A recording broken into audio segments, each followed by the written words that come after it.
10 years. That was how long I had been excluded by my own parents and the entire family from every reunion.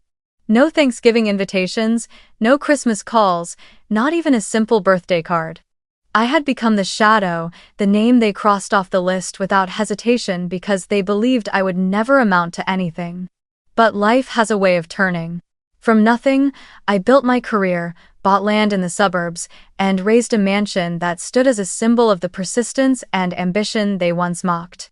And then, on an ordinary morning, the doorbell rang. I checked the security camera and almost laughed.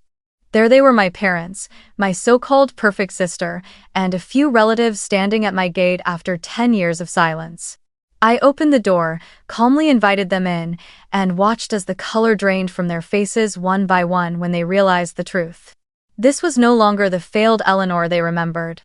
This was the moment I stood tall, facing my entire family with calm and strength. What would you do if the very people who once cast you aside suddenly returned only because of your success? And where are you listening to this story from? I would love to hear your story in the comments. Thank you so much. Hi, my name is Eleanor Hart. I was born and raised in a working-class family on the outskirts of Houston. My father, Robert, worked as a maintenance engineer at a chemical plant, while my mother, Linda, was a part-time nurse at a dental clinic.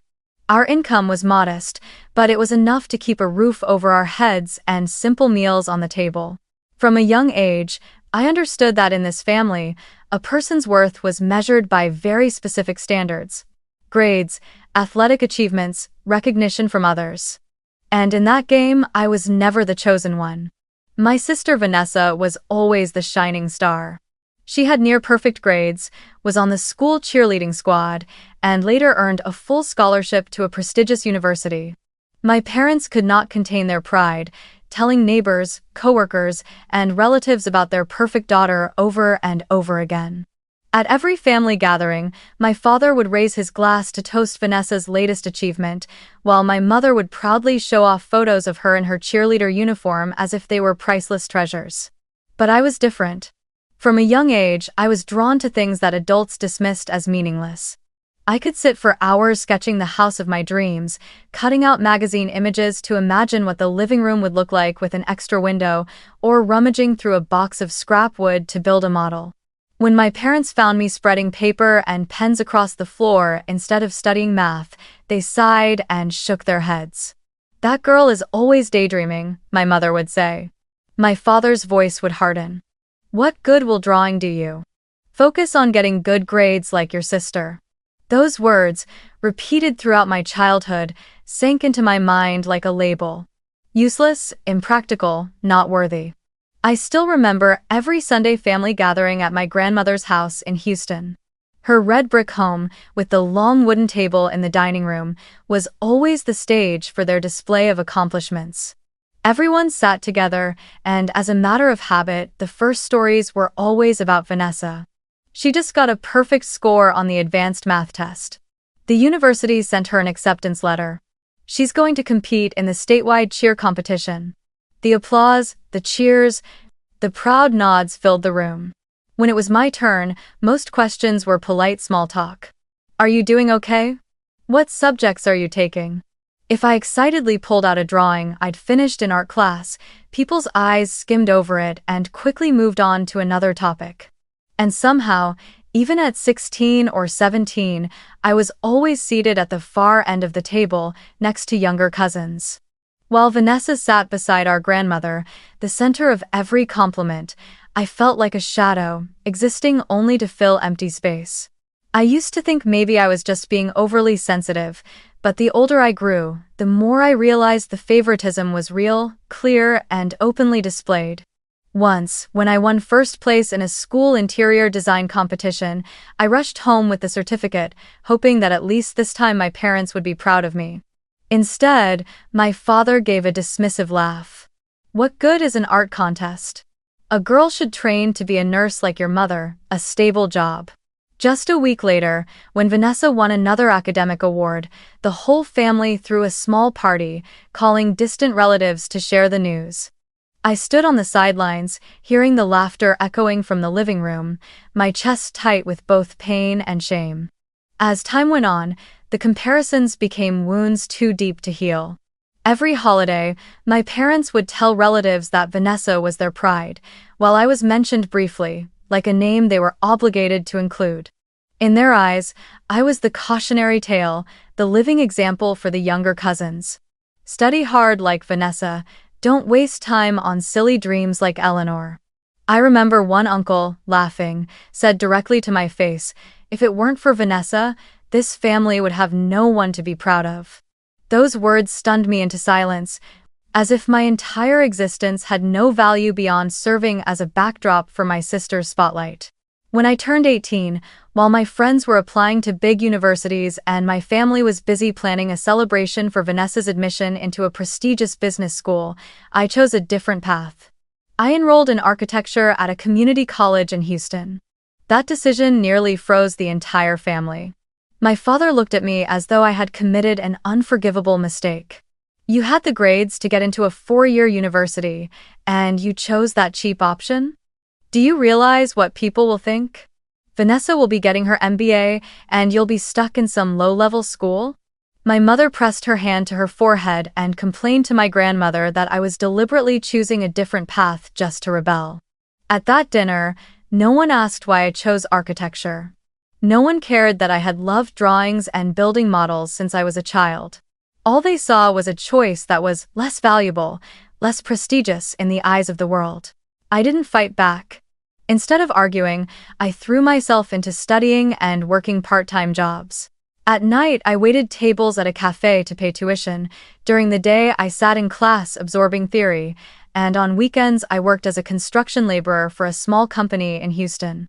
I carried bricks, mixed concrete, hauled wooden boards, and eventually was allowed to stand near the supervisors, observing how they managed projects, coordinated workers, checked blueprints, and compared them with reality. It was on those construction sites that I learned lessons no textbook could ever teach, that every house is more than just concrete and bricks. It is a complex system that demands patience, coordination, and vision. I came home exhausted, my clothes covered in dust and lime, but inside me burned a fire no one in my family could see. I knew that every brick I laid was a foundation for my future. While I struggled through endless shifts, Vanessa continued to soar. After graduating with top honors in her bachelor's program, she enrolled in an MBA at a prestigious university. The news spread quickly. My grandmother threw a small party in her honor, relatives from afar sent gifts and called to congratulate her. My parents walked with pride, bragging about their eldest daughter wherever they went. Vanessa was admitted into an MBA program. Not everyone can achieve that. I listened to those words in silence. From the shadows, I realized the gap between me and the rest of the family was widening not only in achievements, but in recognition. Then one day, I understood I had been completely cast aside. It was Thanksgiving of my sophomore year. I came home, hoping at least to sit down and share dinner with everyone as before. But when I opened the door, the house was silent. No smell of roasted turkey, no familiar chatter and laughter. I called my mother, and she answered coldly. "This year everyone is eating at your grandmother's. I figured you were busy with school, so I didn't want to bother you." I froze. It was the first time in my life I had not been invited to a family gathering.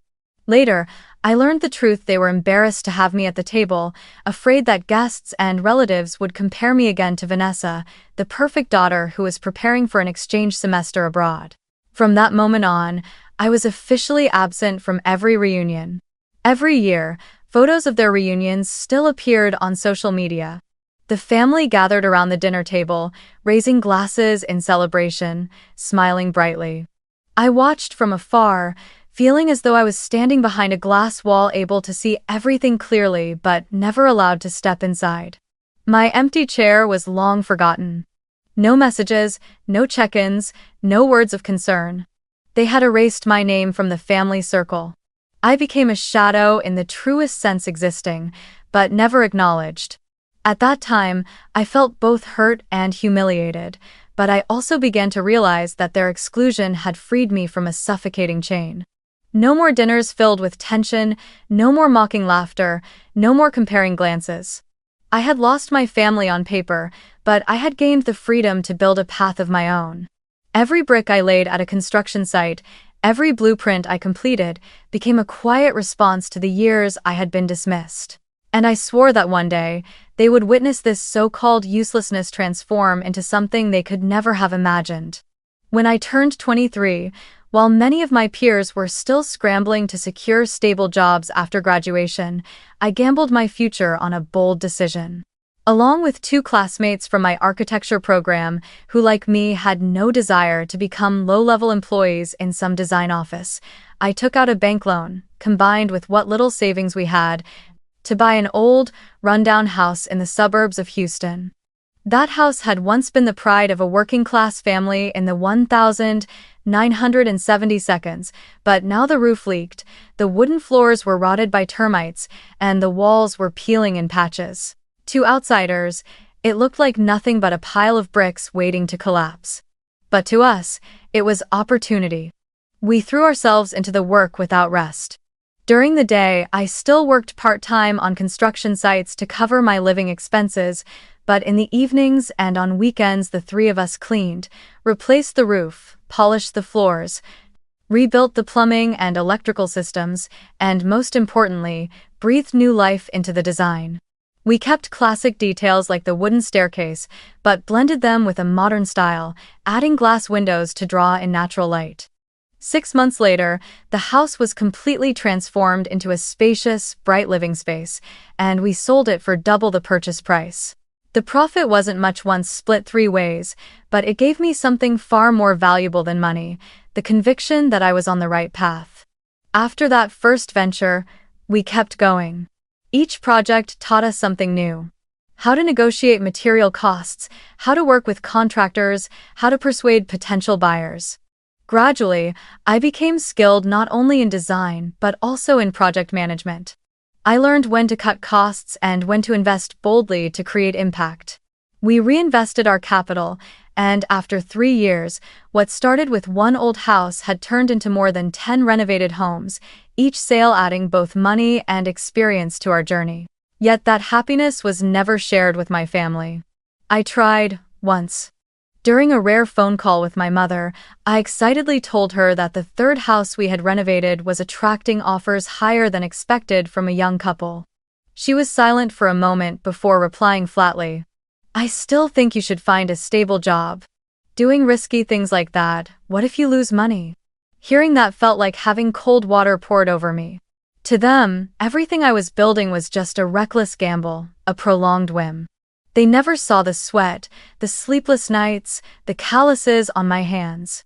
In their eyes, I was still only the child on the outside. The disdain reached its peak at a family party I remember vividly. It was my grandmother's 70th birthday. I came with the hope of at least one peaceful evening. When everyone had raised their glasses in celebration, someone asked my father how his 2 daughters were doing. He stood, his voice full of pride as he spoke about Vanessa. She just finished her first year in the MBA program, and her professors can't stop praising her. Truly, she is proof of hard work and discipline. The whole room applauded.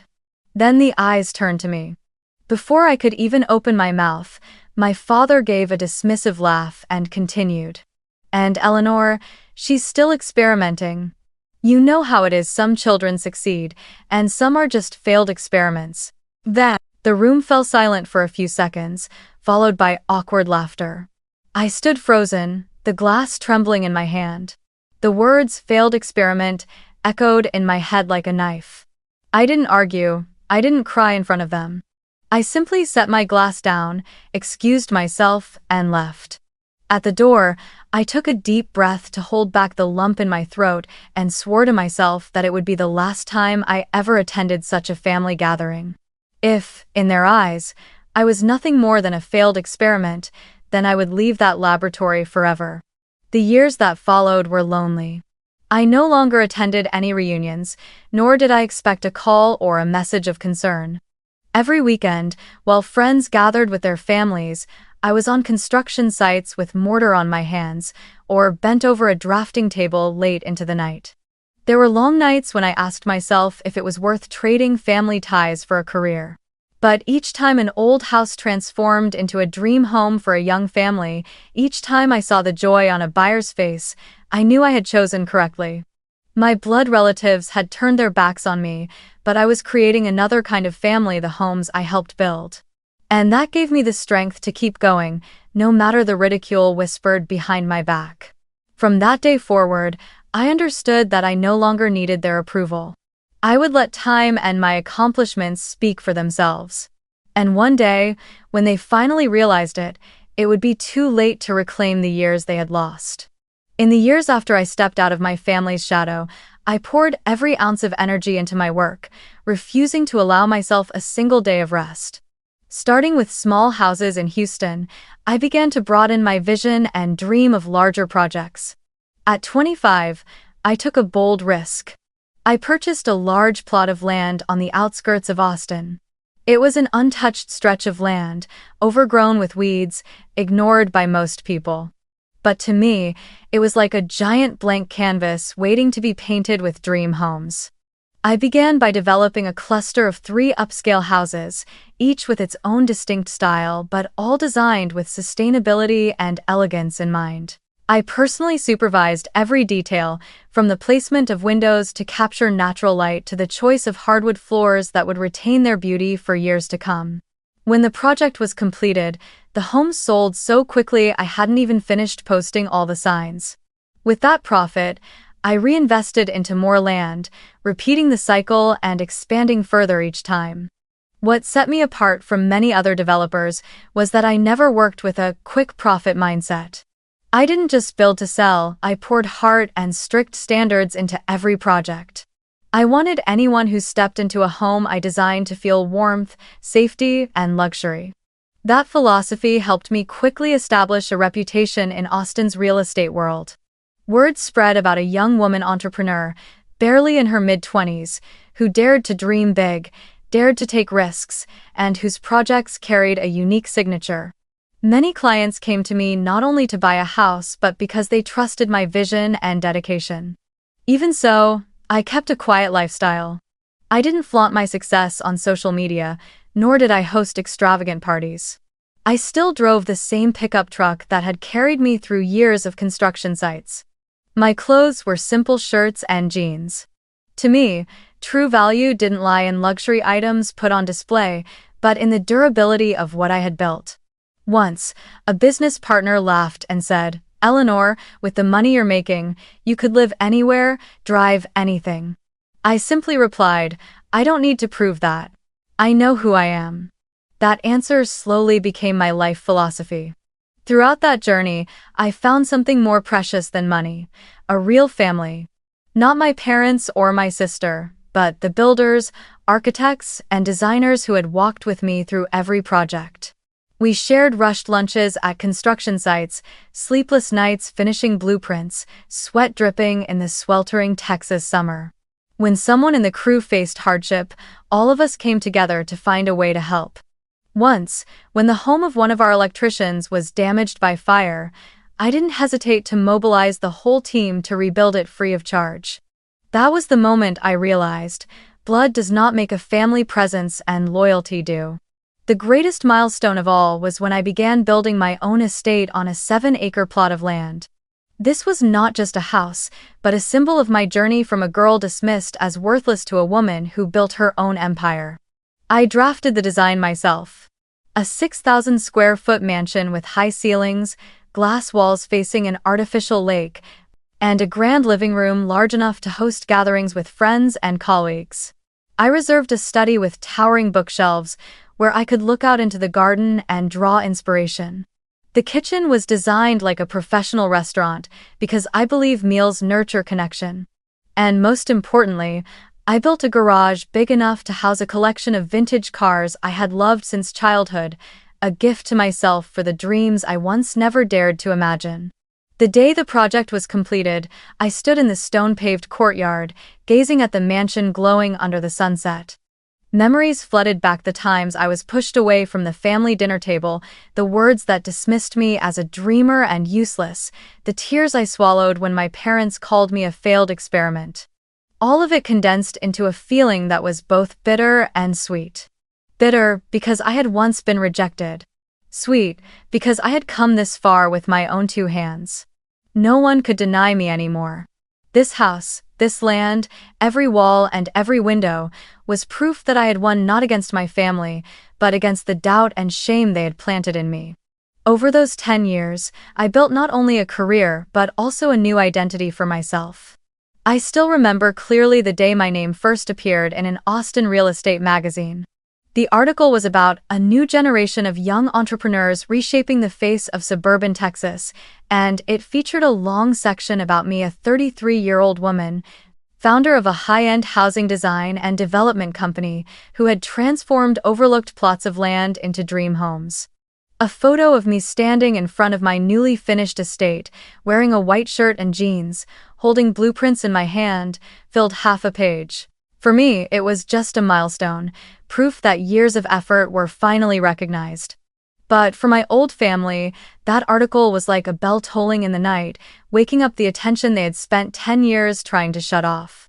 The first to discover it was none other than a distant cousin I rarely spoke to. She saw the magazine in a doctor's waiting room, happened to read the article, snapped a picture, and sent it to the family group chat, the very one I had been excluded from long ago. Just a few days later, I began receiving strange signals. At first, it was vague messages. "Eleanor, how have you been lately? Your aunt and uncle heard you've been busy, but you're doing well, right?" Even people who hadn't called me once in a decade suddenly left long, sentimental notes about missing the old days together. Unknown numbers began showing up on my phone, and when I checked, they turned out to be relatives' names I had erased from my memory long ago. At first glance, someone might mistake it for belated concern. But I knew all too well what lay behind those words. Back when I was struggling and dismissed, they never bothered to look my way. Now, seeing my name in print, they scrambled to pull on threads of connection. They weren't reaching out for family, but for the shine of the spotlight I had created. I read every message, listened to every voicemail, and simply smiled. I didn't respond. Not a single line, not one returned call. Silence was the clearest answer. But deep down, I knew the texts and calls were only the beginning. I could already picture the script unfolding. One day, they wouldn't stop at phone messages. They would show up in the flesh, standing on the doorstep of the mansion they had never imagined I could build. I knew it was coming, like a storm gathering offshore, waiting for the right moment to crash onto land. I wasn't afraid, but I was preparing myself for that confrontation. Sometimes, in the quiet afternoons, as I sat in my study looking out at the artificial lake shimmering in the sunset, I thought back on the road I had traveled. From being called a failed experiment, from sitting at the far end of the dinner table, to becoming an entrepreneur recognized by the press. It was ironic that their distance and rejection had shaped me into the strong woman I am today. If they hadn't stripped me of my place in the family, perhaps I would never have grown this resilient. And now, as they began to turn their eyes back toward me, I no longer felt shaken. I saw it as the inevitable cycle of fate. People will overlook you when you have nothing, but once you rise to the top, they will look for ways to cling to you. That Sunday morning, the Texas sunlight streamed through the tall glass windows, filling my wide-open kitchen with warmth. I stood alone, hand wrapped around a French press, the rich aroma of coffee mingling with the stillness of the weekend air. On the white marble counter streaked with gray, I had already set out a small plate of pastries and an architecture magazine I often flipped through when searching for inspiration for new projects. The doorbell rang suddenly, long and insistent, echoing through the modern intercom system and shattering the stillness of the house. I frowned, irritated, because on this Sunday morning I wasn't expecting anyone. Neighbors rarely came by unannounced, and my friends and colleagues all knew I guarded my weekends as private time. I glanced at the control screen on the wall, where the security cameras automatically lit up to reveal whoever was at the gate. My heart stalled for a beat when I recognized those faces, the very faces I thought I had left behind a decade ago. Standing there, in front of my door, were none other than my parents, Robert and Linda, the same people who had once called me the lost child. Beside them was my sister Vanessa, with her new boyfriend, her expression still radiating that same smug confidence. And behind them, 2 or 3 relatives who had played their part in pushing me out of the family circle, those who had made me the outsider at every gathering for 10 years. The first sensation was a chill running down my spine. My chest tightened with memories of being excluded holidays, Christmases, Thanksgivings where my chair sat empty. Wounds I thought had healed suddenly began to sting again. I set the coffee spoon down on the counter, forcing my breath to steady so my hands wouldn't shake at the sight on the screen. But within seconds, I felt my fists clench, the initial surge fading, replaced by composure. I was no longer the fragile daughter who once trembled, begging for a place at the table. I was Eleanor Hart, the woman who had built an empire with her own hands. I straightened my posture, adjusted the silk blouse I was wearing, and walked toward the front door. I opened the door. As the light from the porch spilled in, I saw the unease flicker in each of their eyes. They no longer stood tall like rulers of the family, but like uninvited guests, hesitant and awkward. Vanessa's eyes darted around, her boyfriend swallowing hard at the sight of the walnut door carved with patterns and the gleaming solid brass handle. My father forced a smile, but his gaze kept drifting past me, toward the wide hallway leading into the open expanse of the living room. My mother clutched her handbag tightly, standing close to him as if she needed an anchor. I tilted slightly, my voice steady, without the slightest tremor. "Come in." From the moment they stepped onto the marble-tiled foyer, their eyes were drawn to every detail. The handcrafted chandelier hanging from the 20-foot ceiling shimmered with light. The artwork lining the hallway, the Persian rug stretched beneath their feet, everything seemed far beyond the imagination of a family that once mocked me for nothing but daydreams. Vanessa was the first to speak, her voice carrying a faint hesitation. "Eleanor, this place, it's beautiful." I gave a slight nod, saying little, and gestured for them to follow me deeper inside. The living room opened wide, its glass ceiling looking straight out onto the garden where a turquoise infinity pool seemed to merge with a distant line of trees. I saw my father swallow hard when his gaze landed on the Italian leather sofa set in the center of the room, while my mother kept glancing up at the ceiling and then down at the walnut floors, as if she couldn't believe this house belonged to the daughter she had once called a failure. Calmly, I poured coffee for each of them, set a tray of pastries on the table, and took a seat across from them. The atmosphere at first was filled with awkward small talk, asking about my health, mentioning the weather, pointing out the long drive it had taken to get there. Every word was gentle, but I could feel the tension rising, like a play they had rehearsed beforehand, waiting for the right cue to reveal its true purpose. After about 10 minutes, with the coffee cups half empty, my mother was the one to begin.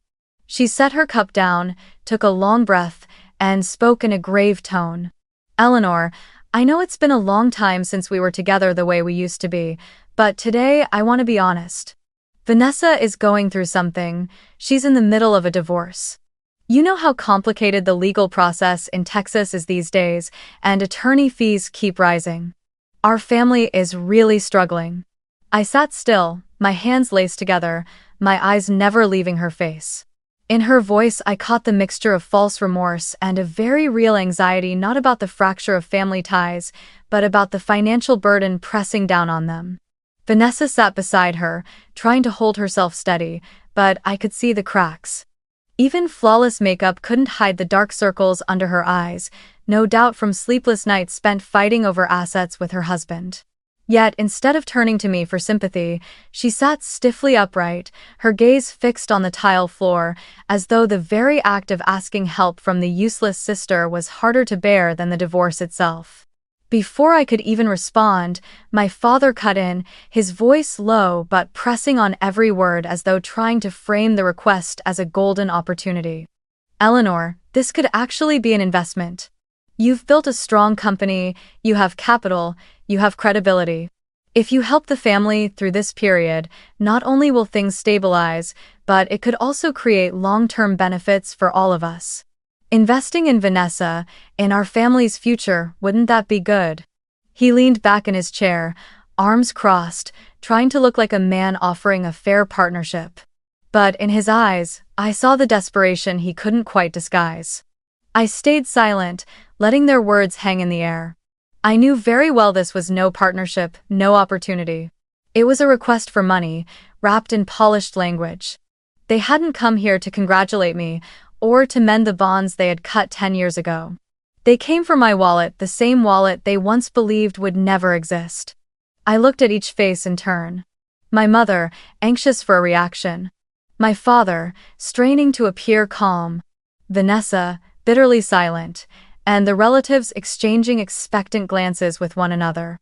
In that moment, my mind replayed the times I had been cast aside, the reunion invitations that never reached me, the parties where my name was scratched off the list, the sting of my father calling me a failed experiment. And now, here they were, sitting in my living room, under the roof I had built with sweat and tears, asking me for help. The irony was almost laughable, but I kept my face composed. I didn't need anger. The simple fact that they had to lower themselves to come here was proof enough that the balance had shifted. I set my coffee cup down, leaned back in my chair, and spoke with a calm but cutting edge. Interesting. So, after 10 years, the only connection left between us is the balance in my bank account? The room fell heavy. No one dared to respond right away. And in that silence, I knew the real conversation was only just beginning. I let a few seconds pass, stretching the silence across the vast living room. No one met my eyes. They all seemed to be waiting for me to let it go. But I had carried this weight for too long, and today it had to be spoken. I folded my arms, tilted my head slightly, my voice low and steady, sharp as a blade slicing through each memory. In the past 10 years, has a single one of you ever called me? Has anyone texted to ask how I was doing or if I needed help? Did anyone ever send me an invitation for Thanksgiving, Christmas, or any family reunion at all? Tell me, because I can't seem to remember. The room sank into a frightening silence. My mother pressed her lips together. My father stared into his coffee cup as if it could swallow him whole to avoid my question. Vanessa clenched her fists, her nails digging into her palms, but she stayed quiet, unable to speak. I drew in a long breath and continued, my voice sharper this time. Let's start with the biggest event, Vanessa's wedding. The whole family gathered, posed for pictures, celebrated with a grand reception. Was I invited? No.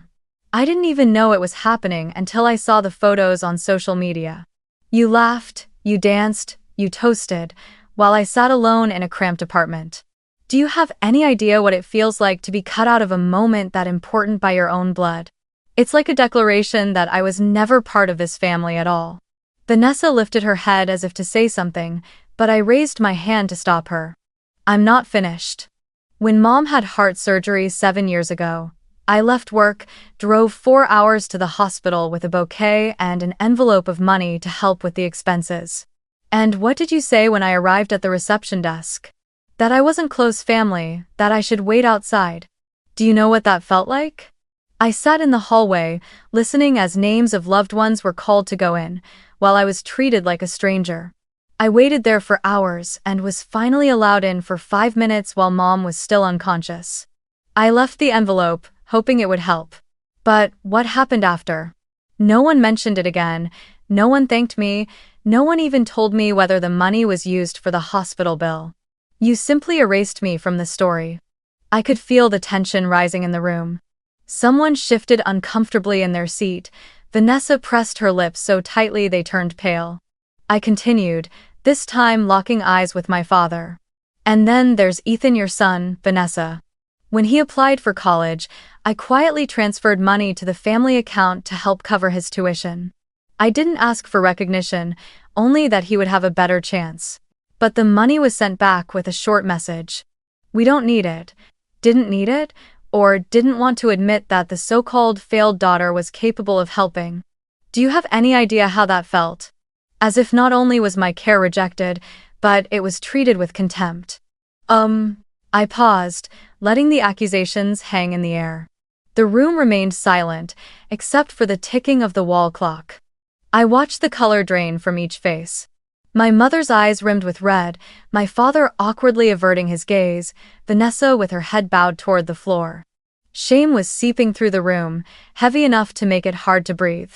But I was not finished. You came here today, into the house I built with my own hands from nothing, to talk about family, to say we should help one another. But I ask you, where was the family for me over the past 10 years? When I had to work 3 jobs at once to pay tuition? When I was studying and laboring on construction sites, my hands raw and bleeding, did any of you ever bring me a bottle of water or offer a word of encouragement? When I started my business with a bank loan hanging over my head, did anyone believe in me, or did you only laugh and call it a reckless gamble? I looked around the room, meeting each person's eyes. No. The answer is no. You only knew and imagined, failed Eleanor, and when I stood up and proved my worth, you came back pretending as if nothing had ever happened. Silence followed again, but this time it was not the silence of avoidance, it was the silence of those who knew they could no longer deny the truth. The wounds I had just spoken of were real, carved into memory, and now they were forced to face them. I leaned back in my chair and exhaled. I don't need apologies. I only need the truth to be spoken. And the truth is, you erased me from this family a long time ago. Don't pretend that we were only distant because of busyness or misunderstandings. This was your choice. And now, it is my choice too. The air in the room was so heavy I could hear the second hand ticking on the wall clock. I thought that after laying out each wound, everyone would remain silent until the end. But then a voice rose, not from my parents, not from Vanessa, but from her new boyfriend, a man I had only glimpsed a few times on social media. He adjusted his tie, sat up straighter, and spoke with confidence laced with condescension. Eleanor, I don't understand why you're taking this attitude. Family is family. If you have money, you should help. That's not a choice, it's an obligation. His words rang out, sharp and imposing, freezing the room even further. Every pair of eyes turned toward me, waiting to see how I would respond. For a split second, I was so astonished I nearly burst out laughing right away. A stranger, a man who had never seen the years I was excluded, who had never offered a hand when I fell, dared to lecture me on my so-called obligation to this family. The arrogance was both ridiculous and pathetic. I leaned back in my chair, my lips curling into a bitter smile, and then I laughed aloud. The sound echoed through the elegant room, unsettling everyone, leaving them all shifting uneasily in their seats. When my laughter faded, my eyes sharpened and my voice dropped low, each word precise. You just said obligation? What do you think I've been doing for the past 10 years? Sitting around, waiting for a chance to boast? Fine. If you want to see the truth, I'll show you. I pulled the tablet from the leather case beside my chair, tapped the screen, and opened the financial reports. Turning the screen toward the group, the numbers were unmistakable multi-million-dollar revenues each year, steady net profits, a transparent reserve fund. I didn't need to explain further. I simply pointed at the figures. This is the company I built with my own 2 hands, without a single dollar from this family, without a single word of encouragement. I didn't just survive, I thrived. I swiped to another folder and opened photos of my charitable foundation. The children's hospital I had funded to rebuild its treatment wing, thank you, letters from doctors, and a ribbon-cutting ceremony captured in a photograph. This is where I choose to put my money to give sick children proper hospital beds, to give parents a little more hope. I haven't heard anyone in this family speak of obligation toward those children. Then I opened another file, this one showing the scholarship program I had created for trade students. Images of young people in uniforms appeared, holding certificates, their faces lit with proud smiles. Every year, I select students who want to learn a trade but cannot afford it, and I cover everything. Tuition, books, tools, even their first pair of safety boots. They are grateful, they work hard, and many of them have gone on to work for my company.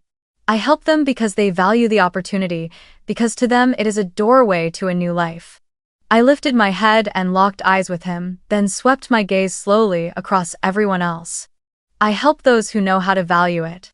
I help the people who stood by me, who respected my effort. Family is not a birth certificate, not names written in some registry. Family is how you treat each other. And how did you treat me? You cut me out of dinners, called me a failure, rejected me even when I reached out to help. You call that family? If that's family, then I don't need it.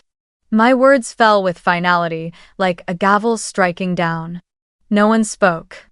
Vanessa lowered her head, her hands clasped together, trembling.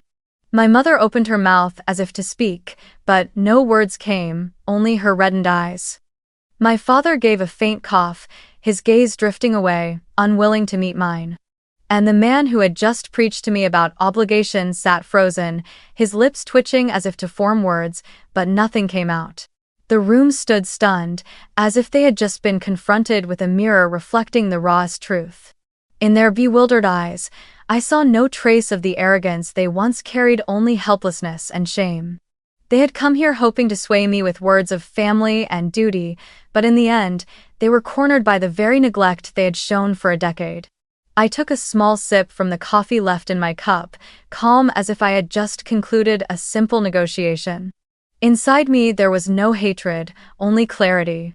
The balance had shifted, and this time, I was the one with the final word. I let the silence blanket the room for a few more seconds, enough for each of them to sit with the weight of what I had just said. Then I rose slowly, my steps deliberate as I moved toward the front door. The sound of my heels echoed against the walnut floors, each beat marking the close of a conversation that had already gone too far. I placed my hand on the polished brass handle and turned it with finality. The door swung open, flooding the room with the bright Texas midday sun, its harsh light exposing truths no one wanted to face. I turned back, my voice calm but firm, no trace of hesitation. This is my home, not a rescue bank. If you came here looking for money, you've knocked on the wrong door. Their faces drained of color. Vanessa's lips moved as if to form words, but she dropped her gaze and stayed silent. Her new boyfriend, who had spoken so loudly earlier, now sat mute, his eyes darting away as though searching for an escape. My mother lifted her hand to cover her mouth, her eyes glistening with tears, while my father braced his palms against his knees, as if trying to summon back a shred of authority long lost. I said nothing more, only met their eyes with a look that made clear it was time to leave. One by one, they rose. The leather chairs creaked, half-finished cups of coffee still steaming on the table. Everything was left suspended, unfinished, as if the entire visit had unraveled before it could settle. As the group moved quietly toward the door, my mother stopped at the threshold. She turned back to me with pleading eyes, her voice trembling. "Eleanor, no matter what, we are still a family. You cannot deny that." I looked straight into her eyes, and for a moment I saw my whole childhood flash back, the family dinners where I was always seated at the end of the table, the times I held up my drawings only to receive a half-hearted nod. All of it condensed into a sharp ache. I drew a deep breath, then spoke, my voice clear, each word carved into the air. A family does not cast out a child for 10 years, and then come back only for money. A family does not erase someone from every celebration, only to return when pride and bank accounts need rescuing. If you want to call that family, then I'm sorry, I am no longer part of that definition. My father cleared his throat as if to argue, but his eyes drifted away. Perhaps he knew no excuse could erase the truth I had just laid bare. Vanessa turned quickly, as though afraid that one more word from me would shatter the last of her carefully kept pride. Her new husband placed a hand on her shoulder, urging her to move faster. A few of the relatives followed behind, none daring to meet my gaze. At last, only my parents remained standing at the threshold. My father gave a slight nod, half in defeat, half in an attempt to salvage a shred of dignity. My mother looked at me once more, her lips trembling but unable to form any words. I leaned to the side, one hand still holding the door open wide. "Go," I said quietly, not with anger anymore, only with exhaustion and finality. They stepped outside, leaving behind a silence so heavy it was almost eerie. I closed the door, the sharp click sounding like the final period at the end of a long chapter filled with hurt. For a few seconds, I leaned back against it, eyes closed, breathing deeply. I no longer felt the trembling or fear that had once haunted me. Instead, a strange lightness washed over me, as if I had finally placed a full stop on a toxic bond I had carried for half my life. Outside, the sound of car engines rumbled, then faded, disappearing down the private road that led to the gate. I walked back into the living room. The air still smelled faintly of coffee, while the sunlight from the infinity pool outside shimmered against the glass walls. I looked around. Everything remained intact, elegant, solid, just like me now. They had left, carrying with them only a pale, empty silence. I stayed, with this home, with the empire I had built. And this time, I knew with certainty that the door I had just closed would never open for them in the same way again. That evening, I didn't sit alone in the vast mansion. I drove into downtown Austin, where my closest friends and colleagues were waiting. We had dinner at our favorite restaurant, the table filled with steaming dishes, the air bursting with laughter. As our glasses clinked together, it struck me, this was my true family. The people who had stood with me under the burning sun, who had sweated with me on construction sites, who had stayed up all night perfecting blueprints, who had shared both failures and triumphs. None of them came to me for money or recognition.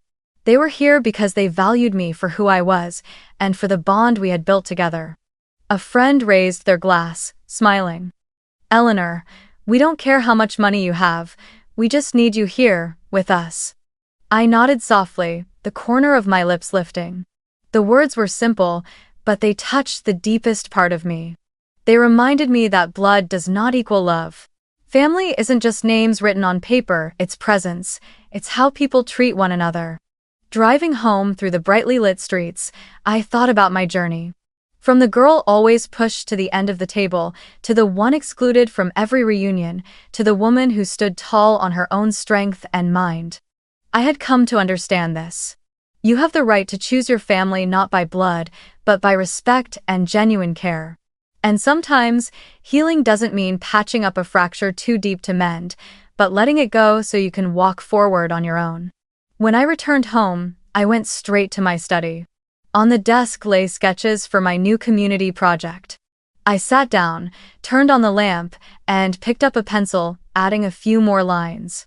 It wasn't a mansion this time, but a community center, a place where children of working-class families could draw and read, where their parents could attend free skill-building classes. I wanted this project to carry my true mark, building to give, building to plant hope. The golden light spilled across the paper, casting a glow on my face. I smiled. Out there, the iron gate had closed for good on toxic ties. In this room, there was only me, my dreams, and new paths opening ahead.